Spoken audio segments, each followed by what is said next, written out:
আসসালামু আলাইকুম। আমি দিলরুবাস হোম চ্যানেলে আপনাদেরকে আরও একবার স্বাগত জানাই।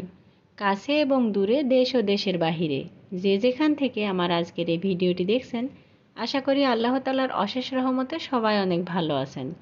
আমরাও আলহামদুলিল্লাহ ভালো আছি। আবারও নতুন একটি রেসিপি নিয়ে আপনাদের সামনে হাজির হয়েছি। আশা করি বরাবরের মতো আমার আজকের রেসিপিটিও আপনাদের কাছে অনেক বেশি ভালো লাগবে। আজ আমি আপনাদেরকে তৈরি করে দেখাবো একটি স্ন্যাক্স আইটেম বা একটি নাস্তা আইটেম বা একটি পিঠা আইটেম, নিমকি রেসিপি, মিষ্টি নিমকি বা এলোঝেলো গজা রেসিপি।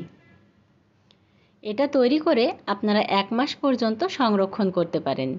এয়ারটাইট কন্টেনারে রাখলে 1 মাস পর্যন্ত খুবই ভালো থাকবে। শুরুতে একটি লাইক দিয়ে শেষ পর্যন্ত দেখার অনুরোধ জানিয়ে শুরু করছি আমার আজকের আয়োজন। এটা তৈরি করার জন্য একটি খামির তৈরি করতে হবে। তো তার জন্য এখানে আমি বেশ বড় সাইজের একটি বোল নিয়েছি। প্রথমে এর মধ্যে দিয়ে দিব ময়দা বা আটা।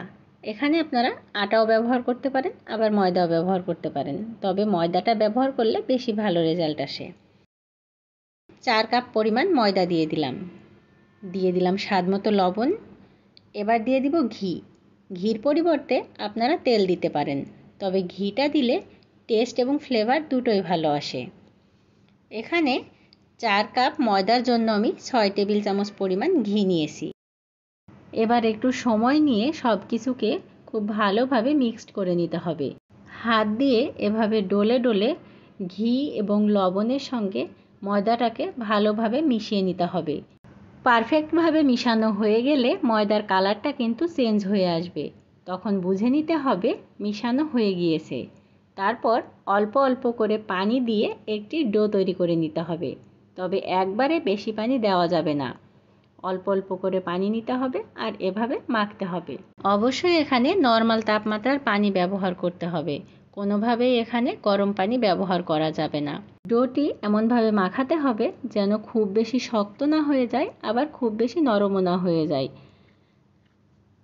সাধারণত আমরা লুচি পরোটার জন্য যেভাবে আটা মাখি, তার চেয়ে সামান্য কিছুটা শক্ত রেখে এই আটাটি মেখে নিতে হবে। ময়দা মাখানো হয়ে গেলে এটাকে হাত দিয়ে খুব ভালোভাবে এভাবে সমান করে নিয়ে তারপর ঢাকনা দিয়ে ঢেকে রেস্টে রেখে দিব 2 ঘন্টার জন্য। হাতে সময় কম থাকলে অন্তত 30 মিনিটের মতো রেস্টে রাখবেন, তা না হলে ভালো রেজাল্ট পাওয়া যাবে না। চলে এলাম চুলাতে একটি প্যান বসিয়ে দিয়ে দিলাম 2 কাপ পরিমাণ চিনি, আর দিয়ে দিলাম এখানে সেই একই মেজারমেন্ট কাপের 1.5 কাপ পরিমাণ পানি। এবার আমি শিরা তৈরি করে নিব। দিয়ে দিলাম সাদা এলাচ 3টি। এবার নেড়েচেড়ে মিশিয়ে চুলাটাকে অন করে দিয়েছি। চিনিটা গলে যাওয়া পর্যন্ত নেড়েচেড়ে মিশিয়ে নিতে হবে। ফুটে উঠলে আর নাড়াচাড়া করার প্রয়োজন নেই। মিডিয়াম হিটে রেখে শিরাটাকে কমিয়ে নিতে হবে। এলোঝেলো গজার জন্য আমাদের ঘন একতারের শিরা তৈরি করে নিতে হবে। শিরা পাতলা হলে সেটা গজার ভিতরে বেশি করে ঢুকে যাবে, আর তখন গজাগুলো আর খাস্তা ও মুচমুচে থাকবে না। জাল করতে করতে শিরাটা অনেকটাই কমে গিয়েছে, তখন অল্প একটু শিরা ঠান্ডা করে এভাবে আঙুলের মধ্যে নিয়ে প্রেস করলে একটা সুতোর মতো ফর্ম তৈরি হবে।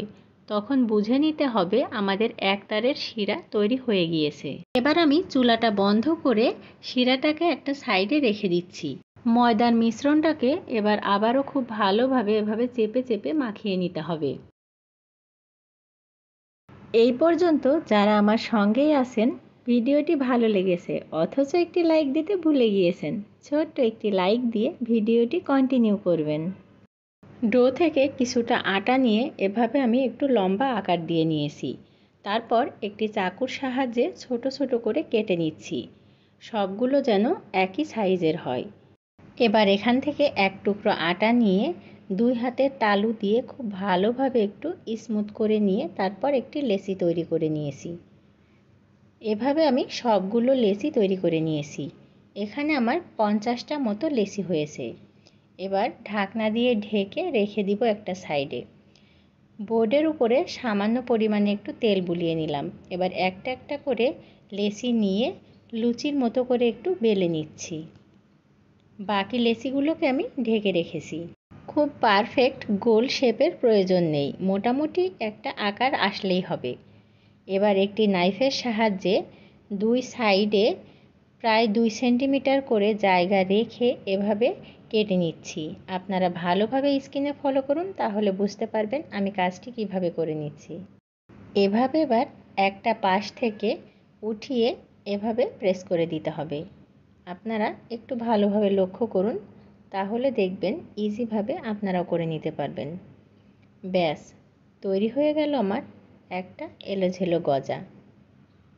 এভাবে আমি সবগুলো এলোঝেলো তৈরি করে নিব। আপনাদের বোঝার সুবিধার্থে আমি আরও একটি এলোঝেলো গজা তৈরি করে আপনাদেরকে দেখিয়ে দিচ্ছি।